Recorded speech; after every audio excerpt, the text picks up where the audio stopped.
All right. I know you're all having a good time, so let's have a good time.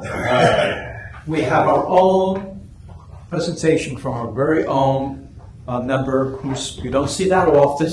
We wish we saw you more often, but we understand. And he is the vice president of Sperdvac. Okay. And an acronym, please. The Society to Preserve and Encourage Radio, Drama, Variety, and Comedy. Very good. I present to you Tevis. A little round of applause. So how many people have heard of Sperdvac, first off? Good, no, thank you. John in the back, okay. Okay, from you. Let's say, okay. Okay, Sperdvac started in 1974. A couple of guys got together who were old-time radio tape collectors, disc collectors. And they got together in California and formed this organization, the Society to Preserve and Encourage Radio, Drama, Variety, and Comedy, 1974. Since that point in time, we've become a tax-exempt nonprofit organization of over 600 members around the world. We publish every month to our members the radiogram, which you had seen when you came in. You did get a copy, I've got plenty here, and you can see a sample copy of the radiogram. Over 400 issues have been published over the past how many years? So it's been our way of keeping in contact with our members, sharing stories about the history of old-time radio and such. As I mentioned, we started as an old-time radio club. We're rebranding that now as classic radio as opposed to old-time radio, because it's classic, just like classic cinema. Yeah. And we are also getting involved with new audio theater, so to perpetuate concept of performances done in the past on radio, nowadays through podcasts and such. That's why it's radio, drama, writing, comedy. We have a vast collection of original scripts from original radio shows. I think we're over about 4,000 original scripts that are stored out in California, along with original transcription discs from the radio broadcasts. I think we have over 3,000 of those. So we've got quite a number of things. And in addition to that, a lot of radio memorabilia. We were given a collection of things from Cecil B. DeMille's estate at no point in time. C.D. DeMille was famous for the Lux Radio Theater. If you've ever heard some of those broadcasts, you can hear those on YouTube nowadays and such. We also hold annual conventions where we do radio recreations with Hollywood actors and actresses, where we present recreations of old radio shows as well as new audio theater productions. You'll see at the end of this a new audio theater production that I wrote, directed, and produced for one of our conventions, and presentations by people who are historians of the radio area and such. Now, for 2020 to 2022, and now going into 2023, we haven't been able to hold our conventions in person because of COVID, but we still did some online old-time radio recreations on YouTube. Greg Oppenheimer, who is the son of Jess Oppenheimer. Anyone know who Jess Oppenheimer is? Wasn't he? Did he have something to do with I Love Lucy, I think? Yeah, created I Love Lucy. Yeah. Everyone thinks it was Lucy and Betsy, but it was really Jess Oppenheimer, who was active in old-time radio, who was working on a show with Lucy called My Favorite Husband. Right. And and Jess took the concept. This is the way Greg explained it to me. His father took the concept of baby Snooks from the radio, and my favorite husband put them together to create I Love Lucy. How about that? So Greg, his son, is very active with Sperdvac. He's done a couple of these radio recreations. You can see some of these on YouTube if you go to Greg Oppenheimer's YouTube page of shows that he did to keep us alive during the pandemic. And as you'll see on these, a lot of Hollywood actors and actresses. Rich Little is in one of the more recent ones, like Jack Benny. I'll talk about some of the other people later. But so we kept active without our real conventions through these radio creations online. We intend this year to have a online convention, probably in October. And then next year we're hoping to go back to live in-person conventions. We're planning on possibly doing it in Las Vegas in probably May or June of next year.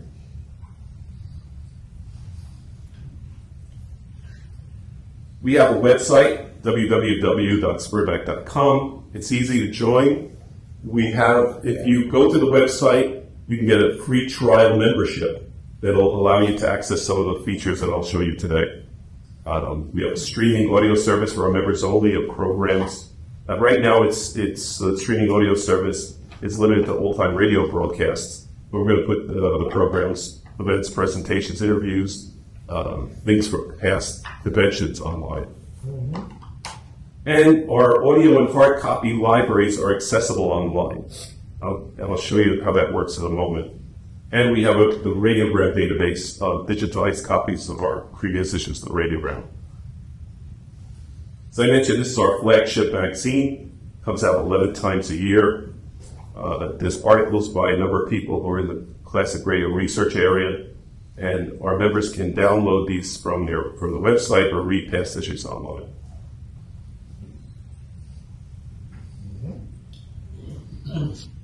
On our website, our members can access our classic radio script database. They can search the database based on the names of the people in the shows, the show itself. And once you find a script you like, you can click on that and you'll see a PDF of the original script from that show. In this case, the Abbott and Costello program. About that. Yeah. So, in some of these cases, these scripts are not only useful for the people who want to recreate them. For example, Larchmont Library in Larchmont, New York, just had a group of young people do a radio recreation from an audience using one of our scripts. It's open source. It's open source. You're not paying any royalties to anyone? No, we're not paying any royalties to anyone for these things. We have received these donations in many cases from the people who were, who did these shows. Okay. In the 70s and 80s, as a lot of people from old time radio were passing on, they give us the collections and such and say, here, you can share these with your members. Yeah. We have audio files of classic radio shows, and the way we set up on the website, we don't allow people to download these, and that's, I think, one of the ways we get around the whole issue of copyright and such. They can listen to them through a streaming player that's accessible through the website for the members. The way it works is we have a 3-level membership program. First level of membership basically gets you the radiogram every month. You can download 2 archived radiograms per month. We're actually looking at changing that and giving our members access to all the radiograms whenever they want. But this is as it stands right today. You can download 5 scripts per month and listen to 10 streaming files a month. When you listen to those 10 streaming files a month, they go into your own little streaming collection of files. So you'll always have your own little private space of streaming audio files. Gold membership goes to $35 a year. You have all the basics. Plus, at that point, you start upgrading how many things you can access on the website. We just instituted the program of a 3-level membership a few years ago because we're getting into a problem with $20 a year supporting a lot of our activities. The radiogram itself is costing us much more than would cover a $20 a year membership. So this is why we went through a series of levels of membership. In the future, we may change and make all the members start the gold level or something like that, because it's getting kind of tight these days with $20 a year for a membership. So today I was going to give you a presentation of a radio show that I wrote for Sperdvac for one of our conventions. This was done a few years ago. And, excuse me, this is wrong here. It should be Press 1 for Love. The show you're going to see is the Reformed Hypochondriac. And I just want to let you know who I had the real pleasure of working with when I wrote this. First off, I wrote it, then cast it with the people that we can work with in Hollywood for the script. And you'll see how they implemented this on stage. But just to give you an example of what I mean, what a great pleasure it is for me to work with these people. The one you'll see stars Stuffy Singer and Beverly Washburn. Stuffy Singer was on the Blondie and Dagwood TV series in the 50s. He was a world champion handball player. I recognize he's in the handball world of fame, as a matter of fact. Beverly Washburn, who you'll see is the other main star in this. You might know her from Old Yeller, or The Adventures of Superman, or Star Trek. And a lot of people know her from an article called Spider Baby. It's very popular nowadays. Believe it or not, it's let's say, famous director. It's one of his favorite movies. Guy who did Kill Bill. Quentin Tarantino says it's his favorite movie. Also, I worked with Lauren Chapin, who played Kathy Anderson on Father Knows Best. Ivan Curry was on the Bobby Benson radio show. He's an educator. He's was on television directing. Barbara Watkins and Bob Lyons produced an old-time radio show podcast for two voice actors. And that's James Robin. Interesting story about James Robin here. He has a very small part in this. But James, when I met him at Sperdvac, he told me he's a Superior Court judge. And not only is he a Superior Court judge, he says he handles mostly murder cases. Oh, God. But he likes to do this on the side. Yeah, for fun. For fun, exactly, When I was putting this together, I said to myself, I wonder if there's anything on the internet about him, okay? He was also a congressman from California. He was one of the House managers for the Clinton impeachment in the 80s. And if that wasn't striking enough when I saw this, he ran against another gentleman for his congressional seat after the Clinton impeachment thing, right, in the early 2000s. He lost that race in one of the most expensive congressional races in the country, and he lost it to Adam Schiff. Oh! Yeah, exactly. Wow. When I heard that one, I was like, geez, next time I see him, I'm going to say, Jim, we got to talk to you about that. You got to write a book. Really, So anyway, also in this is Jeannie Russell. She was Dennis the Menace's girlfriend, Margaret Wayne in the TV show. Jimmy Weldon, I have to say this about Jimmy Weldon. It's such an interesting story. I had actually hoped to have Richard Hurd, I think it was. Remember Richard Hurd? He was on Seinfeld. He played George's boss at the Yankees. Oh, yeah. Mr. Willem. But he got sick. So they said, I said, I need someone else to play the judge in this. And I need someone with a good authoritative voice and everything. So they said, well, we can get Jimmy Weldon. Jimmy Weldon was 95 at the time. He drove 2 hours to the convention to be in my show. So I was like, wow, this is fabulous. I got Jimmy Weldon here. Jimmy Weldon is famous for a West Coast TV show that was very popular out there called Webster Webfoot. I don't know if anyone has ever heard of that, but he was also the voice of Yankee Doodle in the Hanna-Barbera cartoons. Finally, Cynthia Pepper is in this. Cynthia Pepper was in Kissing Cousins with Elvis Presley. All right. And she's the daughter of Jack Pepper. If she was the daughter of Jack Pepper when he was married to his first wife, she would have been the daughter of Ginger Rogers, which is really interesting. And then Brian Henderson is a voice actor from Seattle. So I'm going to show you the radio show. I'm going to change this up. Here we go. And we straight. Because I want to put it on the full screen there. Pause.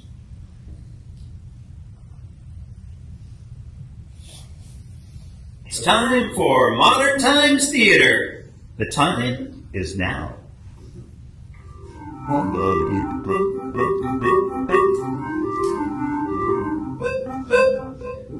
Remember the good old days? It was a time when life was simple. A time before the world was always running someplace. A time before there were cars, computers, cell phones, and all the things we take for granted today. Those were the days. Of course, in the good old days, people only lived until about 35. It was also a time when stepping on a nail could kill you. And just try living without refrigerators, washing machines, and central plumbing. Yes, our modern push-button world has improved our lives and make life better. Modern Times Theater gives you a further insight of the good new days and helps you see the world helps you see the way the world has changed, although not always for the better. The next story is in case of want. Although we live in a cleaner and healthier modern world, it's all too easy to become obsessed with our ability to control our health. And that's what one man found out in the tale of the reformed hypochondriac.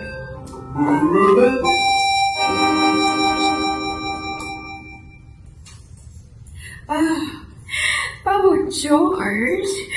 George, that was wonderful. I don't know what's gotten into you, George.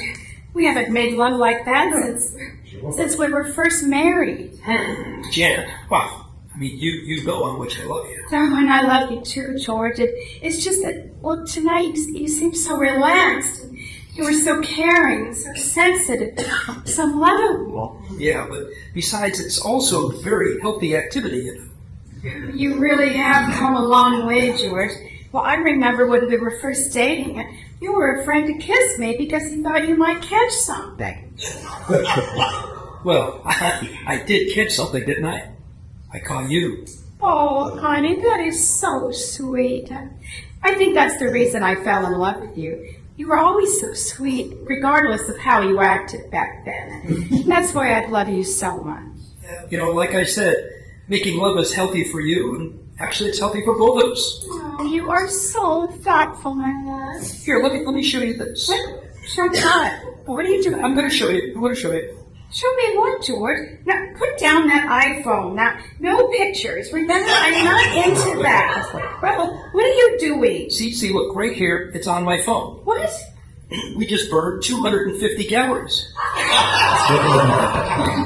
Each. Now, what are you talking about? Remember that fitness band that you gave me for Christmas? Well, it integrates via Bluetooth to the health app on my iPhone. It tracks our activity. You see right here? Burn 250 calories each. What do you mean our activity? You were tracking us? What do you think you're doing? Sure.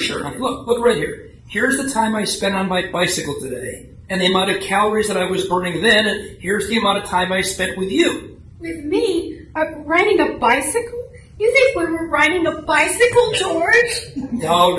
I didn't think that at all. I didn't think that it was like riding a bicycle. Not at all.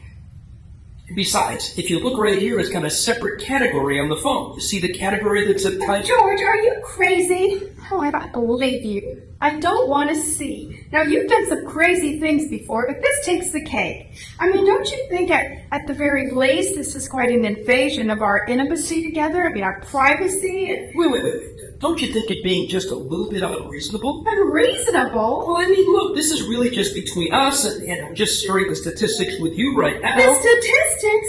You're keeping statistics on us? Oh, George. No, it's not like that at all. No, then what is it like?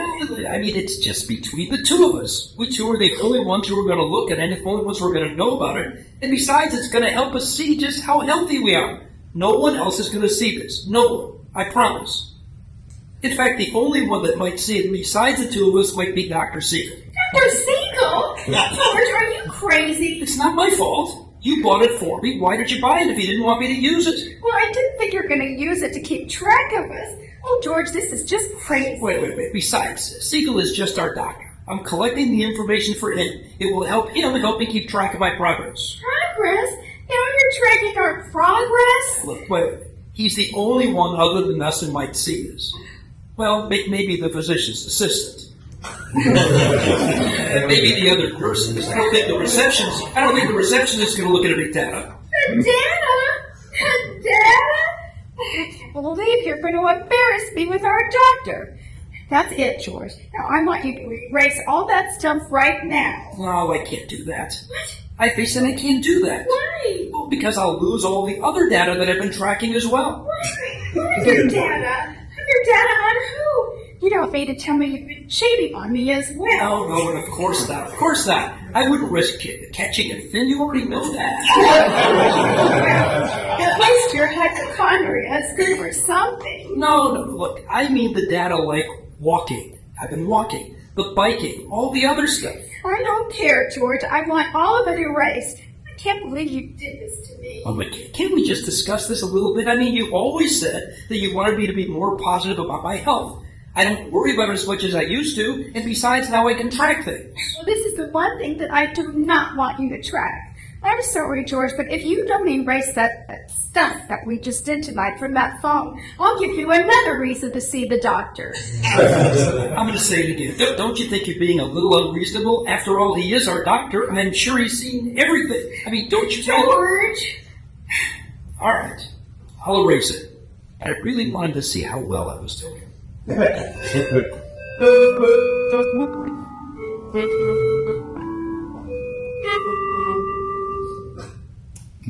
The next day, life at the office brings other challenges for our friend George.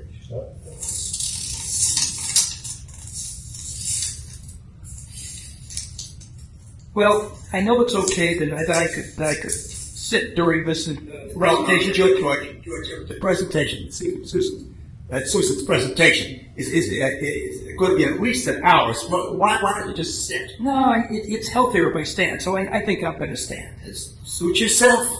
Go ahead, Susan. Okay. Well, as I was about to say, if you check out your first page, you will see various regional offices have provided their individual forecasts, which I have consolidated into a summary. As you can see, does something need to answer that? Actually, don't worry. I'm sorry. It's me. Well, do you mind taking it outside? Actually, it's okay. It's not a call. It's just my fitness app. I guess I was telling you that you need to sit down. Rob, please, just shut it off. Please, George. There. I'm sorry it was bothering you. Oh, thanks. Now, as I was saying, I told you, you need to sit down, George. I don't understand why, but just give me a minute. George, please take it outside. I don't understand. I'm sorry. Was that you, George? What's that noise? It's not really me. It's my fitness app, but it's beeping and I can't seem to shut it off.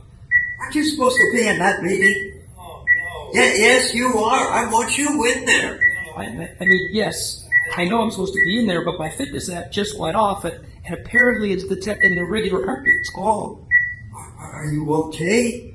Maybe you should sit down. I think I'm okay. I mean, I don't feel any difference. Maybe you need to sit down. Oh, no. I'm okay. This thing must be right. I feel okay, but it must be right. It's monitoring me, and it must be right. Regardless of how I feel, right? Want me to get an ambulance? I don't know about this. Just give me a minute. I don't want to panic, but It's still beeping. Are you sure? I'm fine, actually. I think I don't want to panic, but it's beeping. Oh, it stopped. But check it now. See what it says. Seems to be okay. It says everything is okay. See, that's what I said. It was nothing. You sure you don't want me to get some help? No, okay. I think I feel fine. Yeah, I'm okay. You know, that's a little scary. Maybe I should check it out with my doctor. You want me to call him for you? No, that's okay. I can do it. Look, Fred, can you cover for me? The doctor's just a block away. I shouldn't be gone any more than an hour. Oh, that's it. No problem. Would you like me to go with you? No, that's okay. Just give me just a minute alone. Oh, sure. Hey, you need me? I'm just down the hall. Thanks, Fred.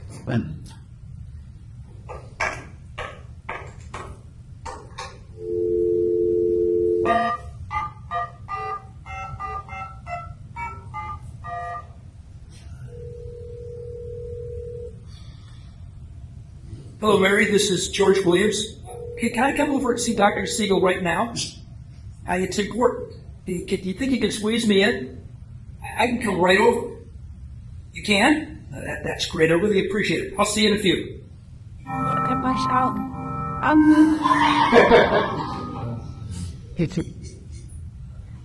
I just put this gown on. Now make sure the open part is in the front. The doctor will be in to see you in just a minute. Thank you. Can we see your iPhone or your fitness band to download your statistics? Sure, but I had a problem with the stats only this morning. Why is that? I don't know. I think I'll talk to the doctor about it. Okay, he'll be right in.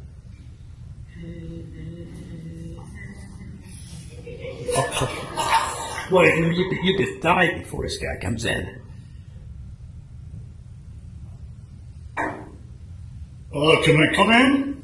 It's your place, not mine. Oh, well, how are you today? Yeah, I don't know. I guess I could. I guess I'm okay, but I think there must be something wrong, otherwise I wouldn't be here. Well, somebody the statistics read your fitness or your vital. Well, I had a problem with him anyway. I mean, and that's what I want to talk to you about. What happened? What happened? Well, I was at my office and my fitness band started beeping. I couldn't shut it off. That's interesting. I thought so too, but when I looked at my iPhone, it said that I had an irregular heartbeat, and its beeping just wouldn't stop. How did you feel? Well, I felt fine, but when I saw what it said, I did get a little short of breath. You better let me listen to your chest. Take a deep breath. What do you think? Am I okay, Doc? Why? Let me listen.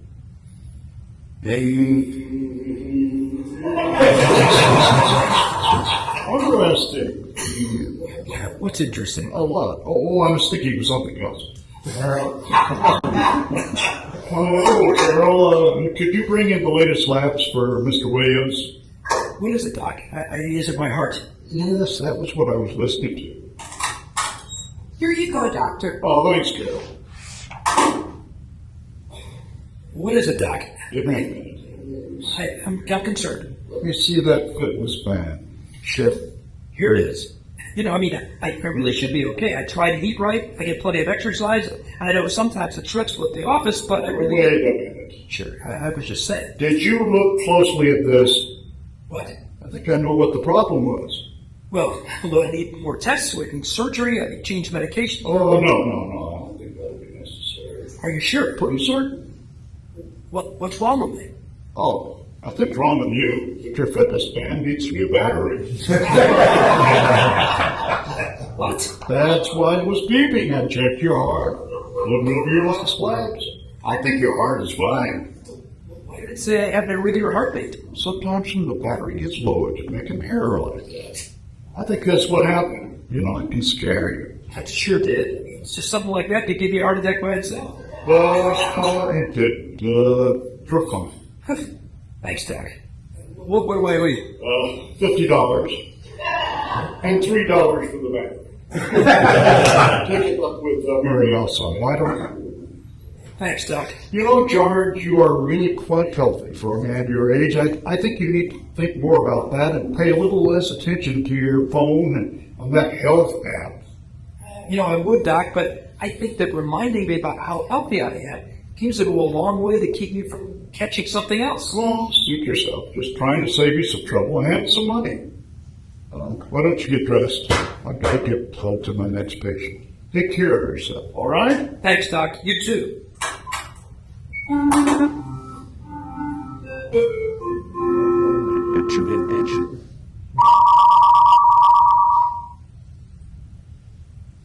Done.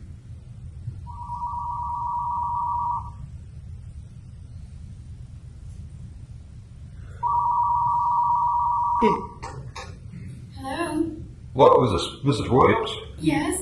Mrs. Williams, this is Patrolman Frame of the Costa Mesa Police. The police? Yes, ma'am. Be calm. I'm afraid there's been an accident. My husband? Yes, ma'am, but he's all right. Don't worry. Well, what happened? He's in the emergency room at Hope Memorial Hospital right now. Nothing serious. Just some bruises. He asked me to call you. He wants you to come down and pick him up. Well, yes, of course, or I can come right now. Please do. I'm writing up the report here right now, and I'll be here when you arrive. I'll explain it to you then, but for now, there's nothing to worry about. He's fine. He just asked me to call because his phone won't work in the emergency room. Oh, okay. I'll leave right now. Are you sure he's okay? I'm positive. Again, he's fine. They just brought him in to make sure everything's okay. Don't worry. You'll see. He's fine. Okay, thanks, officer. That's quite all right, Pam. Thank you. I've got to go now. You have a nice day. Bye. Goodbye, and thank you for calling me. Oh, George, where have you gotten into now?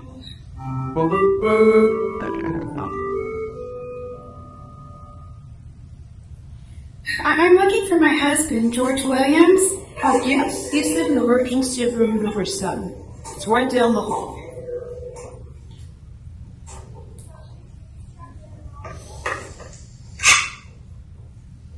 Oh, George. Excuse me, Miss Williams. Yes, you must be the policeman that called. Yes, ma'am. I'm Patrolman Carl Frank. It's nice to meet you. He's right in here. You'll see he's fine. Just a couple of scratches. Well, what happened? Well, he was hit by a car while crossing the Torres Street. George, you were hit by a car? And I suppose so. I'm still a little sore, but all things considered, I'm fine. At least that's what they're telling me. I just ache all over. I still don't understand what happened. Well, what happened was, according to a witness, you were struck while you were crossing Victoria Street downtown. A Mrs. Fenster was driving a Honda Civic when you stepped off the curb into the road. What? How could he get hit by a car and still be okay? He was lucky.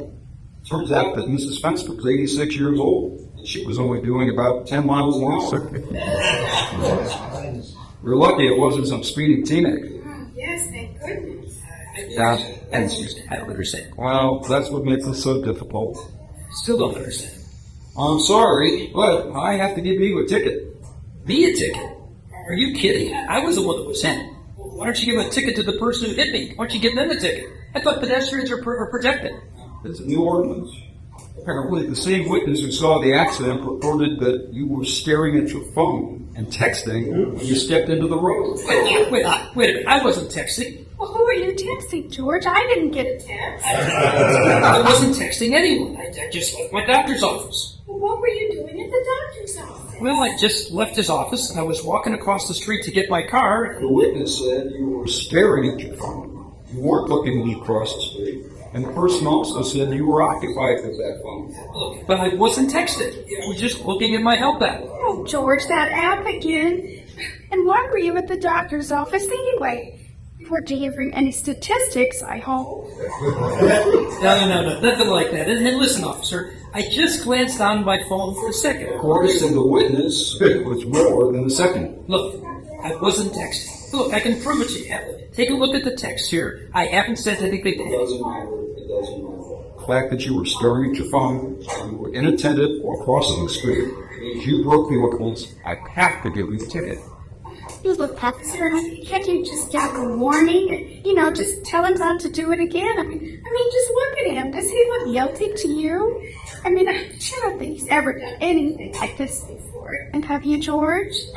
It's just not that simple, man. It's a new ordinance, and we haven't given out any tickets. Look, I don't want to give this out, but there was a witness, and there was a personal injury. I've got to do it. You told me on the phone that he's okay. He had some scratches. Sure, look, I'm fine. Just really. Well, I guess not really. I guess I'm fine. But look, the doctors even said I could go home with my wife when she got here. I'm not talking about you.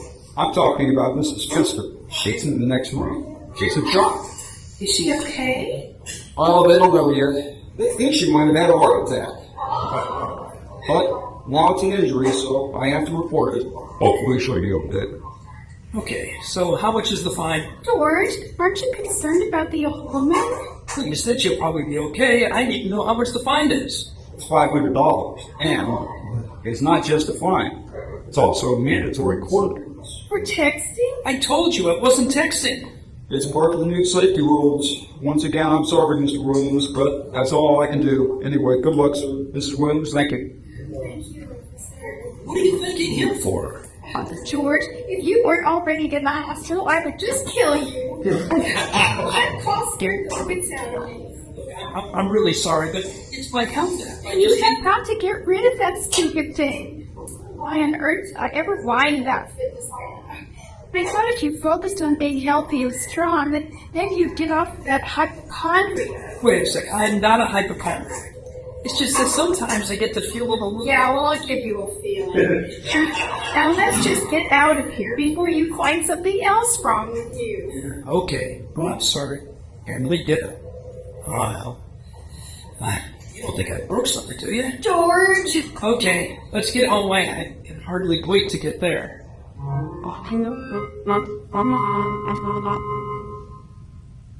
County Court of the City of Costa Mesa is now in session. The Honorable Justice Ed Mandel is now presiding. Please be seated. Thank you, and good morning. Our first case today appears to be the case of the people of Costa Mesa versus Mr. George Williams. Is Mr. Williams here? Are you ready, Miss Prosecutor? Yes, sir. Well, let's get started then. You have someone representing you, Mr. Williams? No, sir, I'm representing myself. Very well. Miss Prosecutor, Your Honor, Mr. Williams is before the today for having violated Ordinance 27345 of the City of Costa Mesa, willfully disregarding public safety by texting while walking. how do you plead, Mr. Williams? Absolutely not guilty, Your Honor. Will you please explain it to me further then? Well, first of all, I wasn't texting, Your Honor. I just glanced out of my phone to check out my health app. You see, I had just left my doctor's office, and apparently my battery had died, and my fitness man and the app thought I was having an irregular heartbeat or heart attack, and I was just checking to see if everything was back to normal. So you admit you were looking at your phone when you attempted to cross the street? Yes, sir. That's why you received a ticket, Mr. Williams. See, the law is not designed to punish people who are texting. It was put in place to stop people from being distracted by their phones. We don't want people walking and looking at their phones to cause accidents. I see here you caused an accident that resulted in the injury of the driver, a Mrs. Fenster. Either or both of you could have been killed. You're pretty lucky. Yes, sir. Well, I want you to think of what you did as something akin to a distracted driving ticket. If you cause an accident while driving due to an inattention, you're at fault. You receive a summons for that. In your case, it was distracted walking. Well, but I wasn't really distracted at all. Then why did you step off the curb in front of Miss Minster? Well, I guess I must have been distracted. Yes, that's exactly what it is. And in this case, you're unlucky. You were extremely lucky that you weren't killed. I have to say, Mr. Williams, in my experience with the new law, I've seen a number of young people come in here before me, but you're the first middle-aged person. You should know better.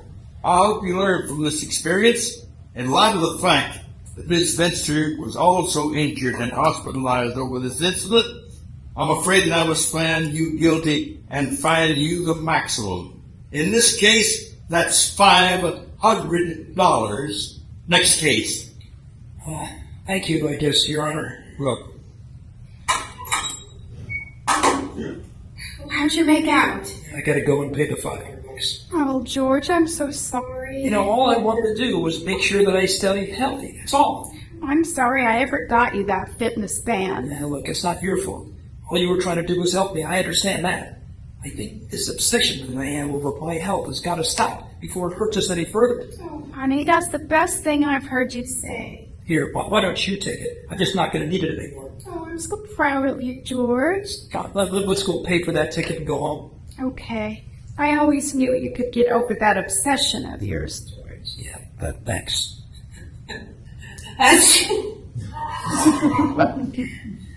George? It's nothing. No, really, there's really nothing to this. Oh, really?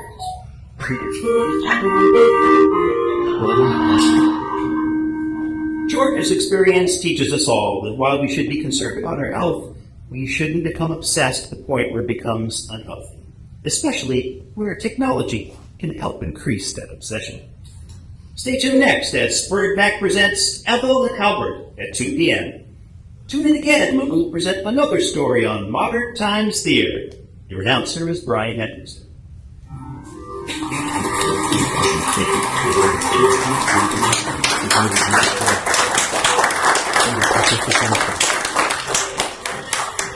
Where the kids bed wash Ernest Jan. Stuffy Singer as George. Lauren Chapman as Susan. Ivan Curry as Rob. Barbara Watkins as Nurse. Bob Lyons as Dr. Siebel. Jim Rogan as Patrolman Frank. Gene Russell as the receptionist. Brian Henderson as the baby. Jimmy Weldon as Judge Mandel. And Cynthia Pepper as Prosecutor Warden. Music was provided by Chad Rennie. Simple effects were provided by Kim Bragg, Sarah Rosine, and Larry Gaspin. Sound design by Andrew Rosine. And technical director, Mark Rosine. Watertight Stick was produced, written, and directed by Bob Tevis. Today's performance is copyright Robert E. Tevis 2018 and used by Christian I. Sperdvac. Tune in again if we present another story on our Other Times. My name is Brian and presented.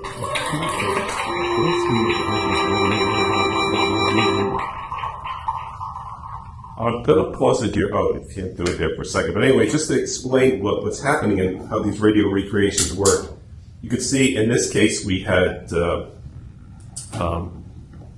original microphones. You'd be interested in this, Bill. Original microphones from the era of old-time radio that we had inherited again through donations and such to people who were into that case.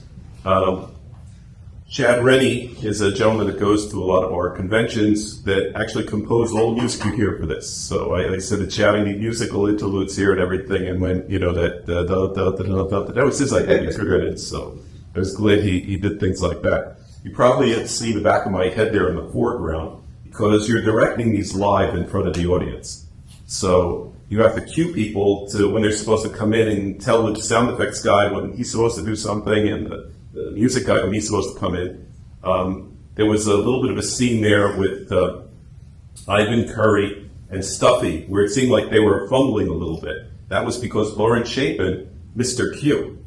She was looking at her script and I'm sitting there and I can't scream because she knows the whole thing. So, so I kept waving and everything. She finally looked up, she went to the microphone and we could go on. But thanks to Stuffy and to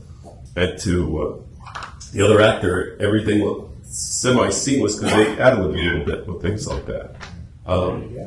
The other thing that I just realized as watching this, that I hadn't realized as I looked at the credits and everything as we had done this, he left Tommy Cook out of the credits. Tommy Cook was the gentleman, Fred, who Stuffy had seen when he had come out of the meeting. Tommy Cook is one of the great child actors of all time, as well as a regular adult actor. He's in the 1945 Cry of the City film noir classic with Richard Conte and Victor Mature.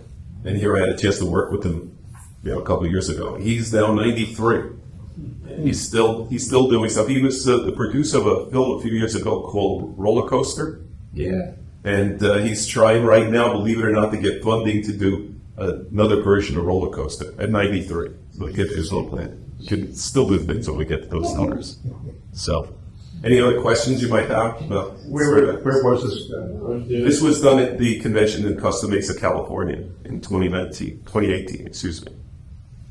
We had, so far, most of our conventions have been on the West Coast. When I first joined Sperdvac was 2013, and it was at the Beverly Garland Holiday Inn, Burbank. And in those years, we get so many incredible Hollywood actors. Lee Merriweather has been on one of our recreations. Marvin Kaplan, if you remember him. Chuck McCann. You might remember Chuck McCann. Oh, Chuck McCann. He used to have a program right here in New York. Here in New York. He's done a couple of shows with us. Has it ever come east? They haven't come east because it's primarily been a California organization for years. And now we're starting to expand around the country. We just helped out this group, as I mentioned, in the Larchmont Library in Larchmont, New York. So we're starting to do things more, around the United States. How do you put into words the appeal of this kind of radio theater? I think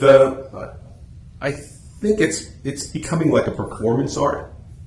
You know, where you get people in front of an audience with some microphones. There were a number of people in New Jersey that were doing things like this. There was a guy, his name was Raconteur Radio. I don't know if you saw any of Raconteur Radio stuff. They did a presentation of the War of the Worlds. Yeah, there was, who was doing the, when we used to do it at Sarda? We did one in Sarda. The, multiple times. Yeah.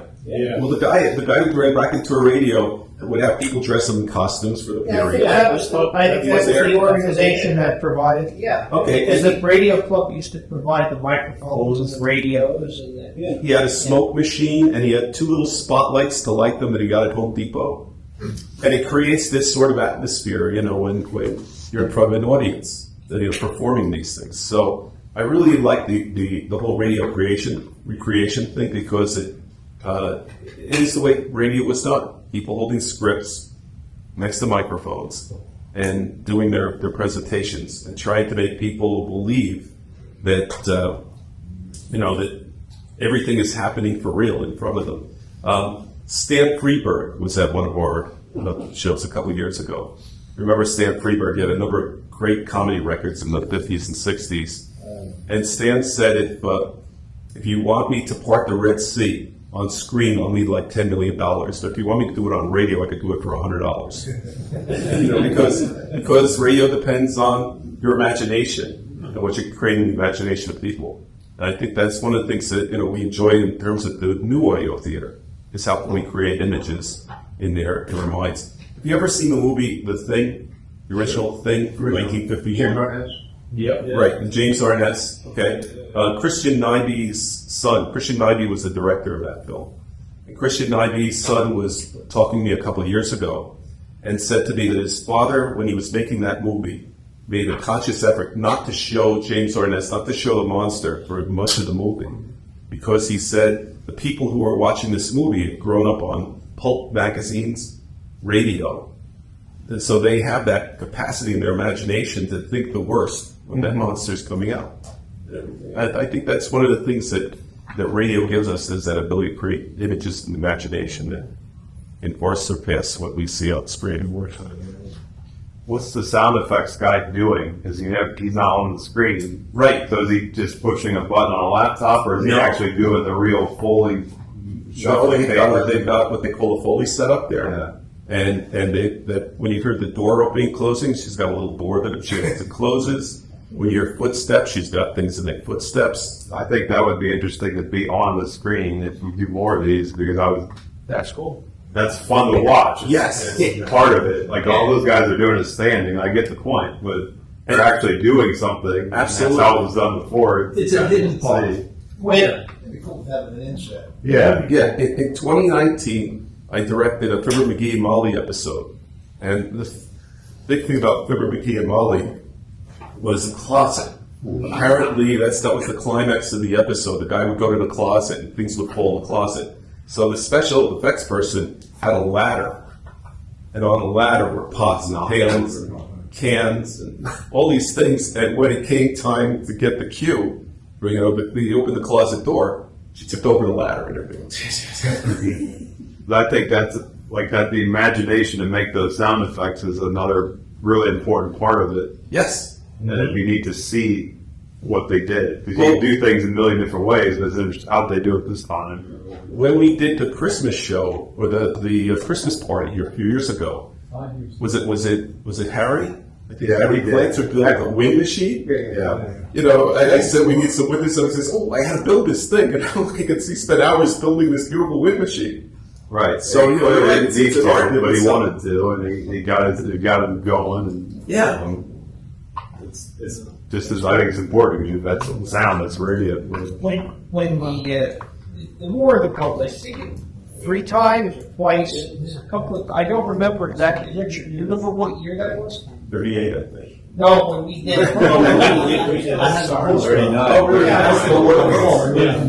And then instead of the way it worked is around the room, so the old RCA labs, Sarnoff Research Center, around the auditorium were folding tables, and on the folding tables were 1930s radios, and up in the front The microphones on the stage. Yeah. The performers were on the stage. He had a mixing console, transmitter, PA system where the radio is receiving the broadcast. But the guy doing sound effects was up front. Talent was on the stage. Yes. And we did everybody did everything. It was really cool. And I think we did it 2 or 3 times. And then one year, we had an overflow crowd. Yeah. In the room next With to more radios. the auditorium we were in. And people were in there, and they only heard it from the radios. They didn't see the stage. Really? Oh, that's interesting. And those people said it was more realistic that way. Huh, that's interesting. Now, it probably violated a lot of copyrights. But I do have the original transcription discs that I recorded. Really? Yeah, because I bought a record cutter and we cut transcription discs and all of this. I just found it recently. One of the things that's interesting about doing this in live in front of an audience was that I think it was the Fibber McGee and Molly show that I was directing. You're directing the show, and if you stop, you put your hands down or not cue people and everything, the whole thing falls apart. And I was out there, it was a half-an-hour program, and I had something to eat, and my stomach really worked out, and I wanted to leave. And I was dying for that half an hour. I mean, I thought my stomach was going to burst. And I still had to go through all the motions and everything. When it ended, I disappeared like immediately. And everyone was like, "Why'd you run out?" I says, "Why did I stay?" I said, "One question." So. Any other questions? Do you remember a TV show that was on AMC back in the 80s and 90s? Remember when? Yes. Oh, yeah. Yes. It's not available anymore. Every so often I find it, track it down. I record maybe half of them on Super VHS. But that was a good show. And the sound effects guy, his name was Mr. Foley. Oh, really? Yeah. AMC used to have great classic movie stuff. Yeah. They make a Looney and Bulgarian, I think. Yep. And then they abandoned that whole format, which is so sad. Now we're down to turn classic movies. So, yeah. Can you tell us a little about yourself and your background? Okay. I majored in film and TV stuff in college, and then found it was impossible to get a job when I graduated. So I ended up working for IBM, and then in IBM I moved over to Roll Telecommunications when IBM bought them, and then Siemens bought that, and so I ended up in Siemens for a number of years. I ended up in we were talking about before PBXs and systems engineer. I designed some PBXs and stuff, and then I became a product manager of call center products, and I was cut from Siemens to cut my whole group. But I ended up going back to Siemens a year or two later, working for Siemens Corporate Research right here in Princeton. I worked for Siemens Corporate Research until 2010, when I took early retirement and said, well, my wife had gotten ill at the time, and so I took care of her and everything. And then wanted to go into my second career as a writer, and that's what I do now. It's awesome. Well, how do you find the talent to do these shows? Well, that's what I said. The interesting thing about Sperdvac is in California, they have this incredible reputation in the Hollywood community. And so when I wrote this, I was casting it in my head saying, okay, Beverly's going to play this part. And, and Lauren is going to play that part. And then, you just figured out how best to use that talent. But it's really amazing because, as I mentioned, I had a chance to work with Richard Hurt from Seinfeld, but he got sick, unfortunately. He passed away, I think, the following year. And so they got Jimmy Weldon for me. And when I told them that I wanted someone authoritative for the judge, they sent me a couple of samples of voices of people. And I listened to the voices, and it was okay. But then when they said Jimmy Weldon to me, I knew Jimmy and I knew his voice, and I said, Jimmy's the guy. So they were able to get him for that. Phil Proctor from Fireside Theater, if you remember the Fireside Theater, he's a talent we've used a lot. David Osman has gone to our sister organization, Reps in Seattle. David Osman was one of the Fireside Theater guys. But as I said, we had so many people that wanted to do things so like Lee Merriweather. I'm trying to think of some other people. I talked it out from the time I was there in 2013 on, but this has been here since 1974. And the litany of people that were there before I got there is just amazing. I wish I had an opportunity to work with. I couldn't even tell you all their names, but I mean, there were a lot of Hollywood stars that would, go to the conventions and want to act on stage and do their voice work. So it is awesome. It is awesome. I'm so lucky to, work with these people. Especially with someone like Tommy Cook, as I said, if you look at his career online, he was a fabulous actor. Any other questions? Anything? So thanks very much, Pat.